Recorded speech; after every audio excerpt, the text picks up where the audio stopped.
Nĩ mĩrũrũngano ĩrĩa yagucĩrĩirie andũ ethĩ kuma mĩena ĩtiganĩte ya bũrũri na ĩrĩa muoroto wayo warĩ kũririkana arĩa makuire mĩrũrũngano-inĩ ya mwaka mũhĩtũku. Hamwe na arĩa magucĩrĩirio mĩrũrũngano-inĩ ĩno arĩ ciana cia thĩ wa mĩaka 18. Kwa mũhiano mwena wa Moro, Dennis Njuguna wa mĩaka 17 ahũrirwo rithathi ya mũtwe na agĩkua.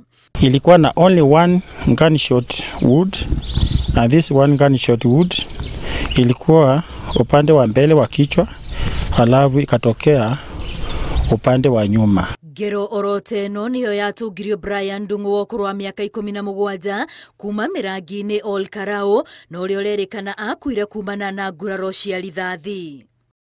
Ona kuo mwena wa Rongai, famĩlĩ ya Ian Opango ĩracakaya mwana wao ũrĩa maugĩte nĩ wa mĩaka 17 ũrĩa onake kũrerĩkana akuire o kumana na nguraro cia rithathi mĩrũrũngano-inĩ ĩno. Mimi ni mnyonge, familia ilikufa, baba yangu alikufa, mama alikufa.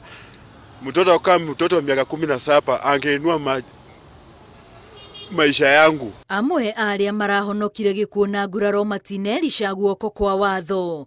Kwa mũhiano mwena wa Ol Karau, ũmwe wa arĩa maraikĩtio ngono na ũrĩa nĩ wa thĩ wa mĩaka 18 ararekereirio na bodi ya ciringi 100,000 ikĩrũgamĩrĩrwo nĩ mũciari wake thutha wake gũkuruhanio na ũthũkangia wa indo hĩndĩ ya mĩrũrũngano. For me, and for the reasons stated above, I do not find that the police offered good reasons for the continued detention of the arrested persons before me.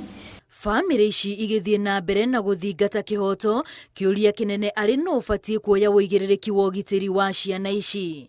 Nĩ aciari mabatiĩ gũtigĩrĩra mwana ũtakinyĩtie mĩaka 18 ndanathiĩ mĩrũrũngano, kana nĩ maabitha a borithi mabataire gũtiga kũhũthĩra hinya mũkĩrũku makĩng'ethanĩra na arũrũngani nĩguo gũtigĩrĩra ciana nĩ ciagitĩrwo. Ngĩribotera Inooro TV, rĩtwa rĩakwa nĩ Wambui wa Macharia.